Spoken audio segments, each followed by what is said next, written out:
I hope to make all these titles work for me after this workshop. So I was asked to give a presentation on the circular economy, looked from an entrepreneurial point of view, and what are the business opportunities, new business patterns, and yeah, how can you work with circular economy, right? Because it's circular, it's about reusing materials, and I want to stress out it's much more than just a recycling economy. It's really about looking at materials and defining them as waste streams rather than or defining them as material streams rather than waste streams. Waste is only waste if you put it in the wrong product in the wrong place at the wrong time.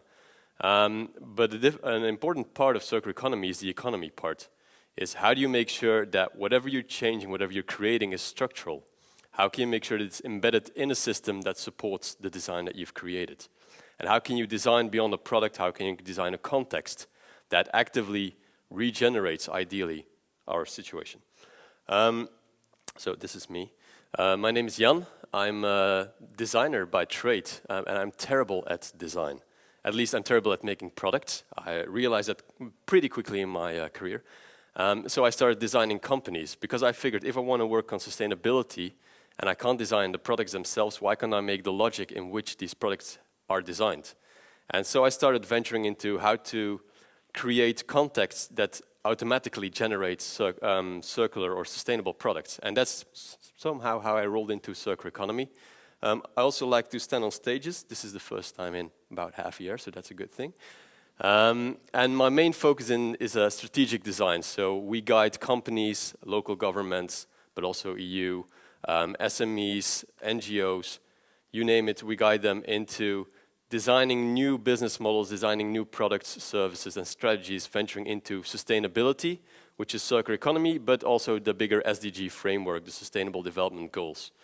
I like to call myself an entrepreneurial activist, which is to say I really believe that activism is an interesting compass to guide you through whatever you're doing, but I also believe that in our current day and age, entrepreneurialism and making stuff happen is probably the most direct way of changing the system.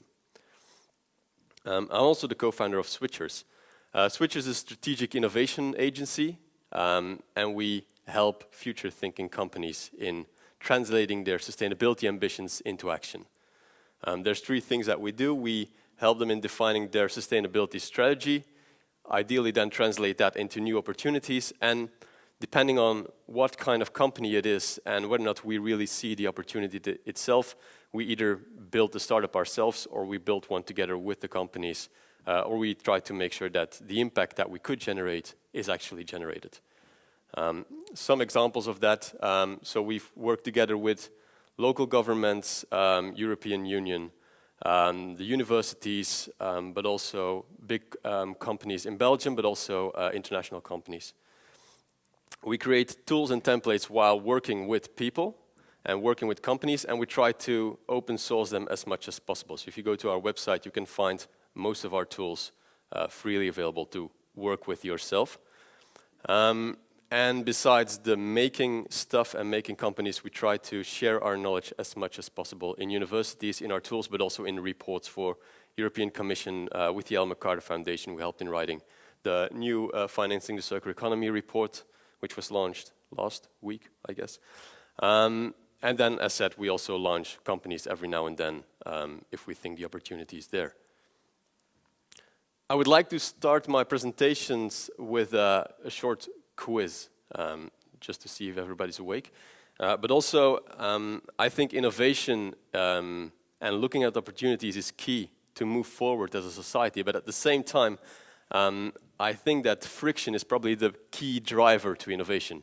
Friction as in all the issues that we haven't addressed yet, or the boundaries of the designs that we've created, and where we sort of block ourselves in moving forward. And these kind of frictions create new approaches to challenges, and then generate new future visions, new windows of opportunities, and new businesses in the end. So some questions. This is not the fun part of the presentation. I'm just warning you beforehand. Every minute, there's an amount of plastic that ends up in the ocean. Now, if you would combine all the plastics coming into the ocean every single minute, what is the size of plastic going into the ocean. So we started at around 1, I think it's 2 now, so that's 60 times what you see here. So who think about a truck enters the oceans every minute? There's no optimists in the room. A Boeing 747. All right, container ship. Yeah. Well, I don't know if it's good news, but I've got better news than a container ship for you. It's a truck. A truckload of plastic every single minute ends up in the ocean. Now, if we look at our waste streams of plastics, we produce about 78 million tons of plastic products. Now, when we create these products, you see that 98% of the materials we use are raw materials, is crude oil, is virgin material, and only 2% is recycled material. Now, that doesn't mean that we only collect 2% of the material. What we do is we collect about 14% of our waste. From that 14%, 4% sort of vanishes, which means they probably end up either landfill or incinerated or the ocean. 8% is downcycled. It's reused in a less interesting combination. You can't really use the plastics or the materials in itself anymore. And only 2% is really reused. Now, the other 68%, there we have 14% that is incinerated. We call it energy recovery, but from a material point of view, that's the end of the exercise. You have no more material and you have a lot of carbon emissions. 40% is landfilled and 32% is leakage. The leakage is the ocean thing that we're talking about, and the Ellen MacArthur Foundation estimated that if you look at it from a weight point of view, in the current scenario, in the business as usual scenario, by 2050, which is closer to today than 1990, if you just want some perspective on that, there will be more plastics than fish in the ocean. That is quite telling. So this is what a typical landfill looks like. We don't have much of those anymore in Europe. What we do very cleverly is we export our waste to South America, Southeast Asia, but they're getting pretty tired of that. So Indonesia last year said that we're going to ship back all the hazardous and improperly sorted waste. Just ship them straight back to Belgium. And Europe by broad, but the good thing about having Brussels here is that Europe is Belgium. And, well, I don't think it's a surprise to say, but we don't know what to do with that waste that comes back. So we're trying to look for solutions there now. Now, if you look at plastics, and if you say that 98% of the waste, or of the materials that are being used is crude oil, then an important question is how many barrels of oil do we use? A barrel of oil is about 160 liters. So another estimation round, we'll start here now. Who thinks we use about 100 million barrels of oil every day? No one? 10 million barrels of oil? All right, 1 million barrels. And now the pessimists are correct. Each day 100 million barrels of oil, which means that we use 36.5 billion barrels of oil each year. This is our global oil consumption. Now, if we would think that this line is, for some reason, let's call it COVID, just drops that and stabilizes, and looks like this, which it doesn't, then the question that is, how many barrels of oil do we estimate are still left in the earth that we know of right now? The good thing, or cynical good thing, is if the polar caps are melting, there might be more unexplored territories there. But who thinks we have about 800 billion barrels of oil left? Some people? 1,700? All right. Still 3,400 barrels left. Okay. It's in the middle. 1,700 billion. But if we look and we drop consumption as it is right now, that's 50 years. That is not that much. This infographic was made by Peter Stouthuizen in 2010 when he became a father. We were together with Plan C, which is now Circle of Flanders, sort of scratching the edge of what circular economy was and where materials were. And he asked himself the question when he became a father for the first time, my daughter is born in 2010, how much is left, right? When, at what stage of her years will things run out? We often look at oil, but we also have to look at coal and gas and uranium and the rare earth materials, every material we use in our conductors, in our electronics. If we look at copper, zinc, gold, all these kind of materials, they're all ending. They're all depleted.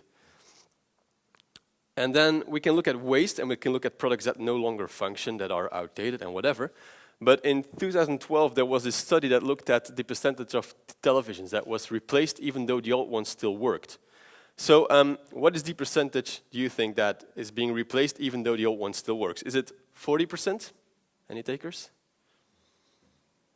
Just 2 takers, all right, that's not much. 60%?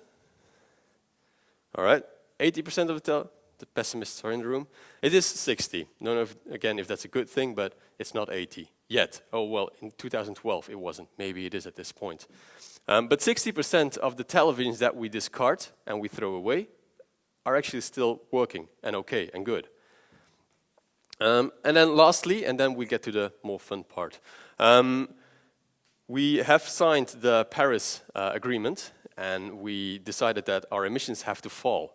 And they have to fall each year between now and 2030 to reach the 1.5 temperature degrees goal.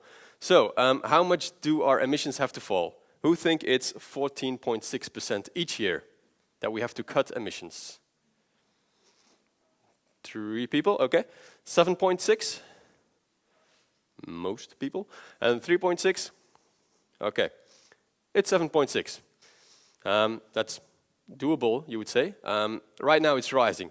It will be an interesting year this year to see what sort of COVID-19 did to our emissions, but I would say it's a very cynical way to look at meeting your goals if a pandemic has to help you with it. So we're not really on the right track for a lot of these things. So, on to the fun part. What is a circular economy? As I said earlier, I call myself an entrepreneurial activist. I really believe that if we look at the politics pretty much focusing themselves in the service of the economy, and we put civilians as consumers, and you vote with your wallet, then the big bargaining power in change lies in creating change, in making enterprises, making new products, and making that innovation work. The circular economy is an economic system aimed at minimizing waste and keeping materials in the loop as long as possible and as high-end as possible. That's it. If you know how to do that, you're good. What that means is that you try to keep your materials in a value chain and try to know where materials are at what point and try to reuse them as high-end possible, meaning that if you have 5 different kinds of plastics, you don't throw them all together and make a bench out of it because you can't do anything with it. It's just waste that prolonged its way up until the incineration oven. The Ellen MacArthur Foundation created this very good scheme that is what it is, and if we show this to business, this is the initial reaction. They have no idea what to do with this. So what we did is we tried to make it a bit easier. This was with Circular Flanders back in the day. We basically schemed it as linear economy is take, make, waste. The recycling economy, which we are very good at in Belgium, is take, make, maybe remake a little bit, but less good, and then still waste. And circular economy, ideally, you can't end waste. There will always be waste. There's thermodynamics keeping you from doing that. But trying to keep them in the loop as long as possible, as high-end as possible. And ideally, this waste is waste from renewable materials that you know that won't be depleted or not as fast as one we're using right now. So what we did to help companies build their circular business models is we created sort of the linear approach from virgin material over production, distribution, use, waste stream valorization, using your waste streams again, and ideally not dump or burn. So what we typically do in a linear economy is we go through that flow somewhere like that, and what you try to do with circular economy is find various ways to close the loops. It can be at the end of the cycle, when the product is outdated, no longer used, whatever it is, but you can also, instead of having consumers, have users that share a specific asset. You can see how you can make sure that things come back, things get updated, the lifespan is prolonged, there's a bigger emotional value attached to products. There's tons of different ways to look at this. So I've got some examples with me today. This is a shoe. It's completely made out of monomaterial. The idea thing with the shoe right now is you take crude oil, especially for the soles, you take crude oil, turn them into a sole, turn it into a shoe, put it in a shop, people use it, then it gets collected and then it gets burnt, or maybe if you're lucky it might be these very polluting small pellets in fake grass fields, but that's sort of it. Now what did Gumshoe do? Gumshoe said, well, if we can collect all the gum very specifically, then we can turn that gum into new shoes. So what they did basically is they looked at a waste stream, they found a way to recycle it, bring it back in the loop, and then bring back to the product. The end product in the end still will get burned, but at least there's one extra cycle before that happens. The same for styrofoam, extremely toxic material. Again, non-renewable material gets produced, mainly used as packaging, not really functional most of the times, instead of keeping your product from breaking until it reaches your door. And then people just discard it, and again, incineration. This, I think, mycelium, mushrooms are extremely interesting here. If you can combine mushroom together with crop waste, you can start growing insulation materials. So what you do is you take agro waste, you take a renewable resource like mushrooms, you turn it into pretty much the same product, but if you discard it, you can just break it apart, throw it in your garden, 3 days later it's gone. It's soil improving. So I use, for example, when I make these kind of materials, I use it in my own back garden, and my vegetable garden is thriving because of it, I think. Maybe I'm just a good gardener.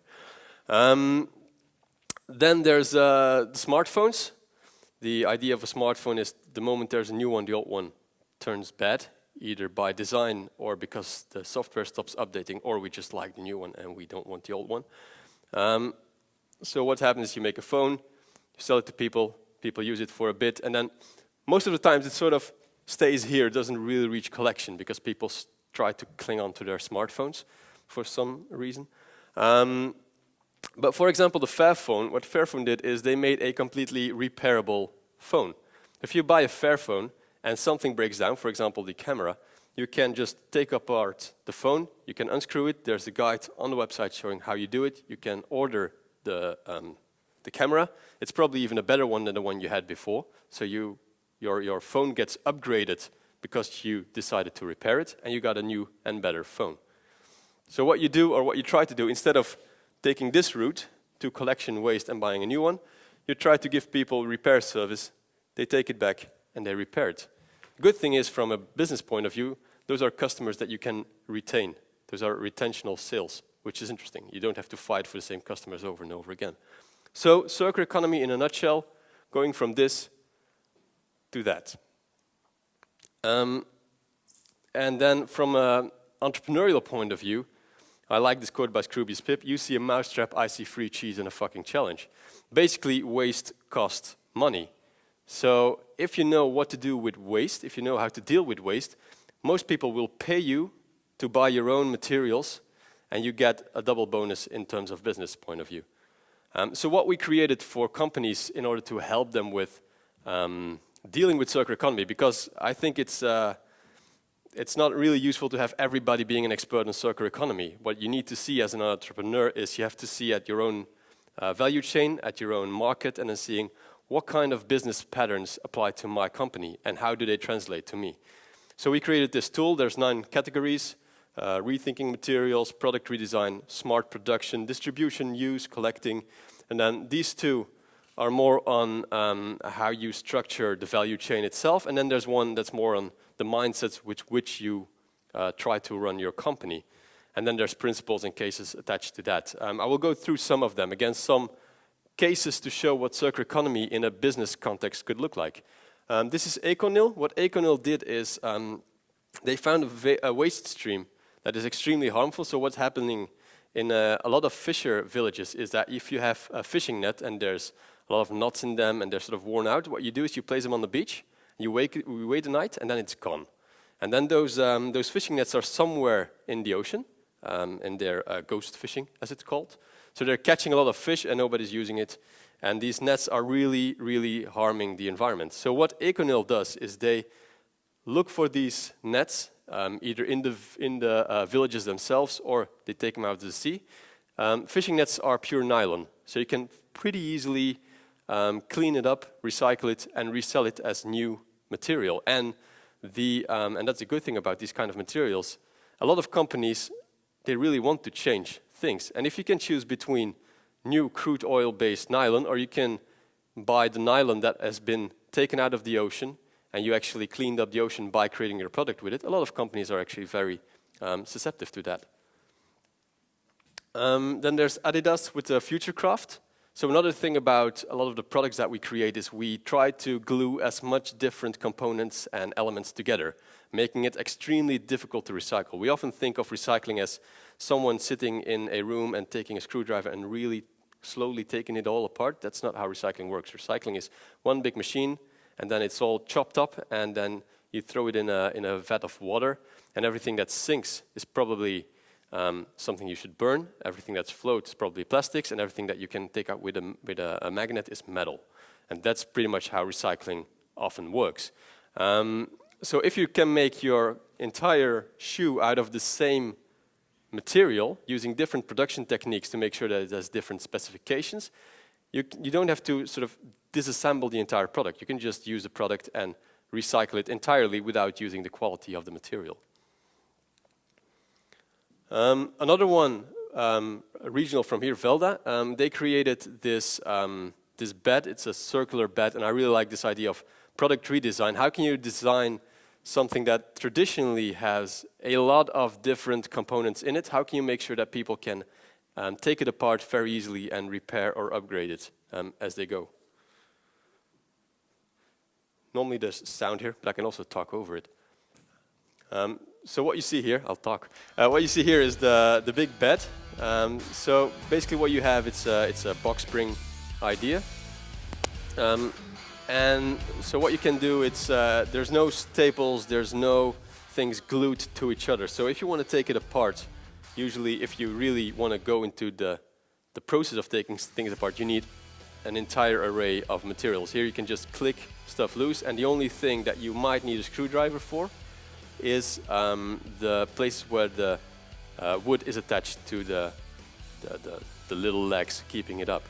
And so what you can do with this bed pretty easily, I think it's about 15 minutes to take it apart and assemble it. It's sort of reversed IKEA.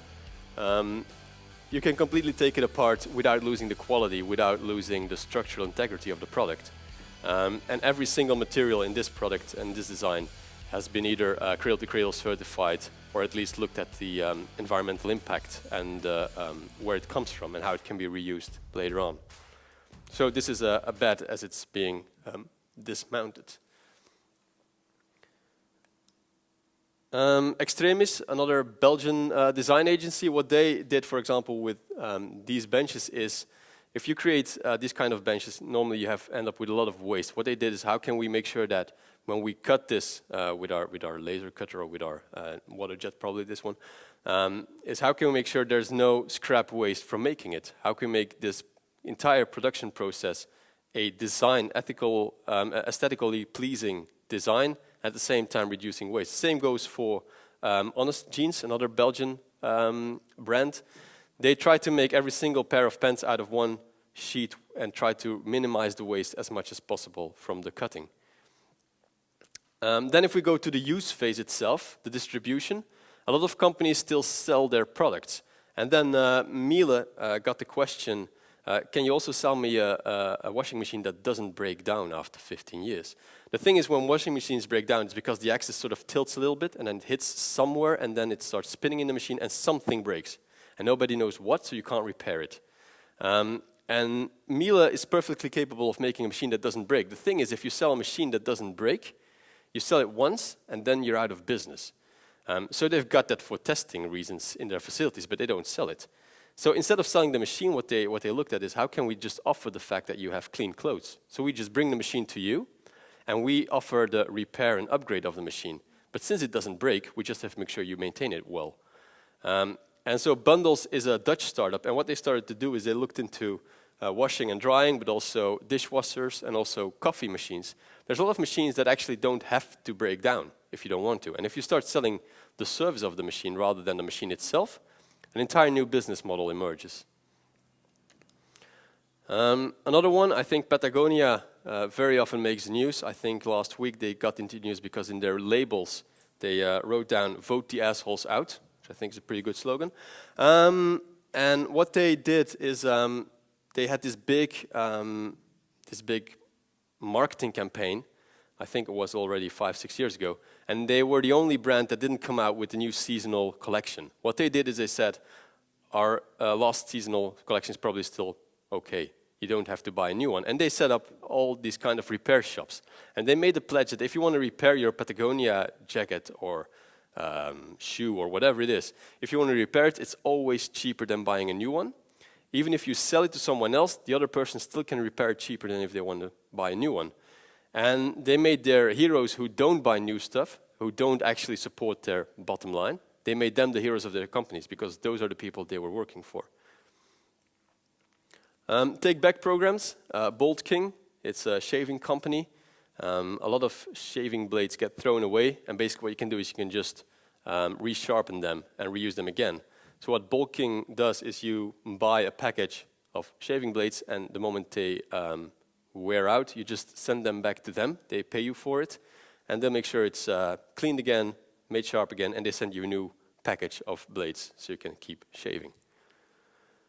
Renting, leasing, similar to the Miele example, is Jared Street. Jared Street is a headphone you can completely take apart. Every single part is modular. So the moment, this is a high-end headphone, the moment one piece breaks down, whether it's the jack or it's one earpiece or whatever, you just take apart that little piece, you send it back to them, they refurbish it, they send you a new one back, and they make sure they sell the old one again and again and again. Making sure that all the materials in a closed loop, but also from a business perspective, again, tying a customer to your company and to your purpose, which is a very interesting business model. Retention of customers is the most overlooked marketing value of a company, making sure that you don't have to fight over the new customers. Just make sure you keep the old ones, and the new ones will sort of come in because you do what you do. And that's the thing in sustainability, a very important one is credibility is probably the biggest marketing value at this point in any economy. And knowing what you do and why you do it is extremely valuable. Pricing models, working with certified partners, showing that you're not going to measure your own sustainability measurements. A lot of companies started inventing their own models and their own parameters in the 90s, making sure that nobody really understood anymore what all the labels were for. So working with certified partners that you know are objective when they do their measurements is a good idea most of the times.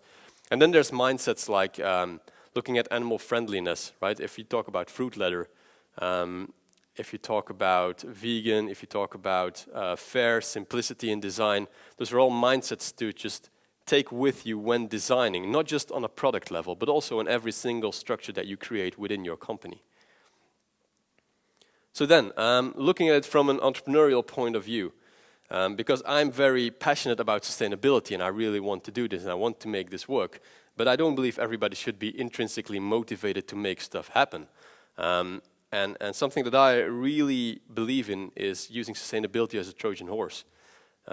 Basically what we sell to our clients is we make it about better business rather than intrinsic motivation, meaning they come to us asking for a new business model, we try to give them a better business model, and then without them knowing it, they sort of bought into sustainability and they can't get away from it anymore. There are 5 market pains that are most commonly addressed in sustainability, and you can find 50 as well if you want, but I'll go for 5 today. And I think these 5 are very much tied into the circular economy and to the opportunities that circular economy has. Number 1 is price volatility. The price of materials is going through the roof, and it's very hard to predict. Sometimes it's up, sometimes it's down, and it's very hard to make your inventory on it or make your delivery security on it. Especially with more and more companies going for lean strategies and all that, it's very hard to keep your stock straight. So what I did last week, I had some spare time. I looked from the 1990s up until I think 2015, just from a percentage point of view, how much prices changes each year from these 5 commodities: natural gas, oil, iron ore, copper, gold, which are 5 pretty important commodities. And this is what it looks like. So each time you see the graphic move, that's another year. And you should try to make your stock on this, right? You should just guess when it happens. And in the beginning, you could just see there's this trend that materials get more expensive. That's the easy one to make. But then within that trend, you have to sort of see when you're going to sell, when you're going to buy. I think it was in April, probably, people were suggesting in buying big tankers and filling them with oil because the oil was priced negatively. So you could make money by buying oil. Then those people lost a lot of money because renting a tanker is pretty expensive. But it's very hard to make your stocks on these kind of predictions. So one of the things that you can do with circular economy is rethinking materials, and especially one of the, I think, least addressed aspects of circular economy is biodesign. If we look at circular economy, there's the technical cycle, which is all the materials that you can't find in nature, and if you throw them in nature, they will remain there for a long time. Then you have the biodesign materials, the biomaterials, the bioproducts, and we sort of just make this one line. It's you take some waste stream and then you can compost it and it's back again. And nobody really knows what it does. But I think that the true innovation of circular economy will probably lie in renewable materials and biodesign. And one company I find very inspiring is Biomason. What Biomason does is they make bricks. Normally if you make bricks, you take clay out of the soil, you shape it, you bake it, and you've got your material. What Biomason does is they looked at coral reefs and they said, well, coral reefs basically is cement underwater. And what they do, it's all these little creatures capturing carbon and then turning that into an exoskeleton. So if we can grow these bacteria into a shape, they basically take carbon emissions from the air and they make bricks for us. And the good thing is, because you're working with bacteria, is you can add a lot of different elements into it. So for example, they made this with bioluminescence, making a brick that the moment it becomes dark, you get this idea of a light emitting from it. Another customer pain is the frustration of the customer journey. A lot of people are extremely frustrated by the products that they use. So one of the things that's very easy to overcome is just make sure that you can repair your product and that it's easy, that it's built for repair. That you don't have to go to some shady shop somewhere to have the screen of your phone replaced, that you can just take it off, take it on, and you're good to go. That means that you also should offer spare parts, that you make sure that you can either make them on demand or have them lying closely to your customers somewhere. Another one, brand image, as said before, credibility equals market value. Upchoose is, I think it's a Brussels startup. And what they do is when you have little kids, they grow out of their clothes about in a week. Meaning that they can wear it once or twice, and then, I mean, the clothing and the shoes are still good, but you can't really use them anymore. And there's this big problem with a second-hand market is that it's called second-hand market, and it feels very much less quality. Maybe it's dirty, maybe it's broken somewhere, you don't know. So what Upchoose do is they check every single item they get back. They make sure the quality is good, they make sure that it's washed correctly and all that stuff. But then the most interesting thing they do is they don't call it second-hand, they call it pre-loved. So your clothes are pre-loved by another baby. Who wouldn't buy into that? Baron Fig, they make these notebooks. The thing with notebooks is you need trees for them. So they figured out if we plant more trees than we cut down to produce, we are on a net positive impact. So basically what you do is you buy more trees than you cut down when buying these kind of books. Purchasing power. People are always looking to get most out of the money that they give you. So scaling up value for money is an important one. One of the things is producing on demand, meaning there's an emotional value because this product was created for you on your demand and you could choose some of the aspects of it. I think OpenDesk is a very interesting one. It's an open platform, and what you can do there is you can browse through all these kind of different furniture models, and then you can, they're all CNC makeable, meaning that pretty much any woodworking shop can make them for you. And then what you do is you look at the model, you see how much it costs to buy the plans, and then you just look on Google. I live in Ghent, so I look for wood shops near Ghent. I get 5 options. I just choose from their stock list how much their materials cost, how much their hour cost, and I can just buy it from them. So this wood shop just get the plans, they get all the things they need, they just put it in the machines, and I can pick up my IKEA-shaped furniture that I created myself. I choose what materials it was, I choose how it looks, what it feels like. But the same goes for very big things like airplane engines. So we talked about Miele and product service systems, but the same goes for what Rolls-Royce does with power by the hour. So somewhere in the 80s, I think, Rolls-Royce was getting taken over by a Chinese market in terms of engines for airplanes. The engines weren't as good as theirs, but they were much cheaper. So the time you flew through 2 engines of a Chinese producer, you couldn't buy a single one from Rolls-Royce. But what they found out at Rolls-Royce was that the biggest cost in any airplane is the moment that an engine breaks down. You don't know when it happens, and your airplane is stuck, and you have to wait for an engineer to come over, diagnose the engine, have a spare airplane flying around at that point, then looking for the spare part, repairing it, hoping it works, getting it approved again, and then getting up in the air.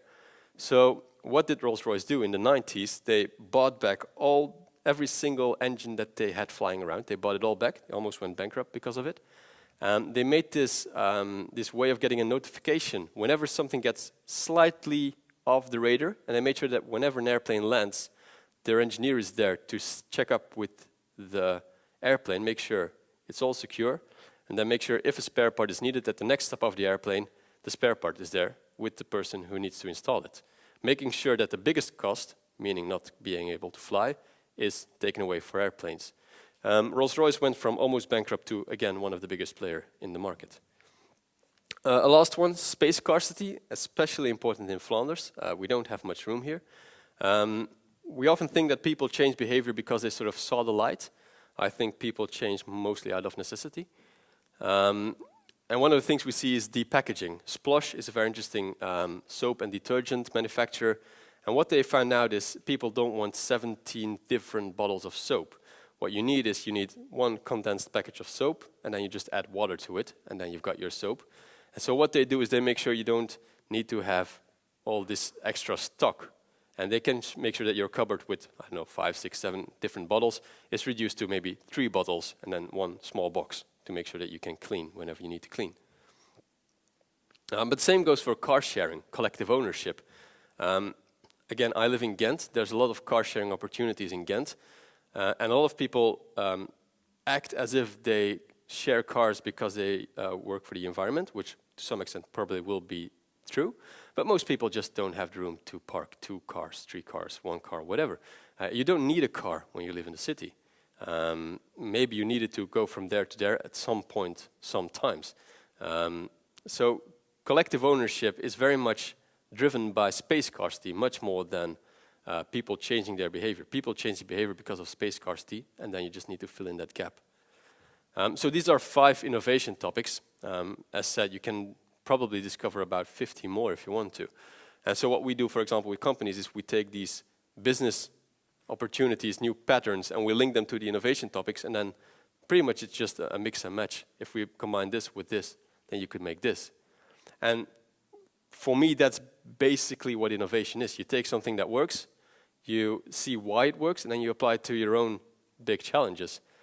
And so to going closer to my close-off, why should you care? Again, I think not everybody should be sort of intrinsically motivated. That being said, we are in a pretty specific state of the world, and it's not because you believe in opportunities that you have to look at the challenges and at the data supporting the challenges. As said before, I believe very much that innovation comes from friction. And there's 4 things that I really like to look into when keeping up with sustainability, and it's greenhouse gas emissions, population growth, land use, and resource scarcity. Greenhouse emissions, we talked about it before, but these are sort of the scenarios we're looking at. So this is if we don't do anything, somewhere there. This is our current policies framework, more on this part of it. This is when we keep to our pledges and targets and the goals that we have. And these are the only 1.5% temperature, and this is the only 2 degrees Celsius pathway, which is way below on what we are targeting at right now. Just to being said, we're not really that ambitious if people say we're too ambitious with sustainability. We're pretty much trying to remain at the status quo at this point, and then hoping that probably technology will save us. Then we have the global fossil fuel consumption, which is an important one if you look at greenhouse gas emissions. It's not going down, basically. Population growth, another important one, is at this point we're at 7.7 billion people in our world. And then this is pretty much how the graph is going. We've all seen that graph. But the good thing is, since the 1950s up until now, population growth is going down, slowly but surely. Meaning that there is a big chance that by 2100 we've probably reached our peak at around 10.9 billion people. And then ideally it will go down, and ideally it won't go down like this. So we're able to support everyone who's not capable anymore of producing in the economy, and we are capable of supporting the people who were there before. Land use, I think, is an extremely important one. I've talked about land scarcity before. And if we look at the Earth's surface, 29% is land, then you have sort of this breakdown. The important thing is, if you look at the habitable land that we have on our planet, 50% of that is used for agriculture, for making sure that we've got food. If you look at the map of the world, basically what that means is 10% of our world is glaciers, at this point still. 19% is barren land, which means deserts, salt, flats, rocks, these kind of things. Then 8% is shrub vegetation. You have 1% freshwater, 1% is built-up area. And then we still got at this point, and let's try to make that a little bit bigger, 26% of our land is forest. And then everything that isn't colored in at this point is food. 7% is cropland. That is all the food that we eat, not the food for our food. So everything that we directly consume. And then you have sort of North America and South America, and that's meat. Meat and dairy. Just to give an image on what the impact is of specific industries on our global scale. And then the last one is resource scarcity. As said before, we have this graph, which shows sort of how bad our situation is in non-renewable resources. But then there's another thing, a reason why Europe has been investing so much in circular economy is not just vision. The thing is, we don't have anything. If we want resources, we have to get them from Southeast Asia, from South Central America, from Oceania, some from Africa still. And at some point, these places will want to keep their own resources and build their own well-being. So the fact that Europe is trying to hold on to their own resources is not just a visionary thing. It's a very much a political strategic issue as well. Now, a second reason why you have to care as a company is there's one thing that always happens, and that's your market will change. There's no such thing as a stable market. It doesn't exist. The question isn't if your market will change, the question is when. And I think that Justin Trudeau said it beautifully at the World Economic Forum, is that the pace of change has never been this fast, and it will never be this slow again. So if you think things are too fast for you right now, get out of the game, because it won't be this slow anymore. And there, I think, lies in the power of SMEs, much more than the big corporations. The big dinosaurs, the big banks, they don't survive disruption. We see that over and over and over again. A big company has a very hard time in shifting and in pivoting and in changing. The main reason why most of the big corporations right now are focusing so much on corporate venturing is because they built their own spin-offs, because those spin-offs can shift, because they can't anymore. And so the moment they can set off their capital into new startups that can do what they can't, that's sort of where big corporations are moving towards. So that's where SMEs are at this point. We often think of SMEs as the ones who can't really survive in innovation and the ones who are really too slow. But there's one thing that I am very hopeful for, especially in Belgium, is we often think that evolution is the struggle for survival, but more and more research shows that it's basically the snuggle for survival. If you look at wolves, we often like to think that we as man domesticated the wolf. Basically what probably happened is there were wolves that weren't as aggressive as other wolves, and they lived closer to us, and we threw scraps to them. And we learned together that they could hunt with us, and we could share companionship with them, and they get food from us. And it's more like finding synergies between species, between companies, organizations. And that's something that this is from Flanders, but in the Walloon region it's similar. It's interesting that something that we are very good at in Belgium is collaboration over SMEs. And that is what we will need to do, especially in circular economy, because in circular economy, it's not so much about your own bubble. It's about the value chain. It's about every single player in that value chain and how they cooperate with each other. What kind of data you're sharing, what kind of resources you're sharing, what kind of knowledge you're sharing, and making sure it's all tied in together. And I really believe in this quote by Thomas Lomé. It was written on the University of Ghent a couple of years ago. The next big thing will be a lot of small things. Thank you very much.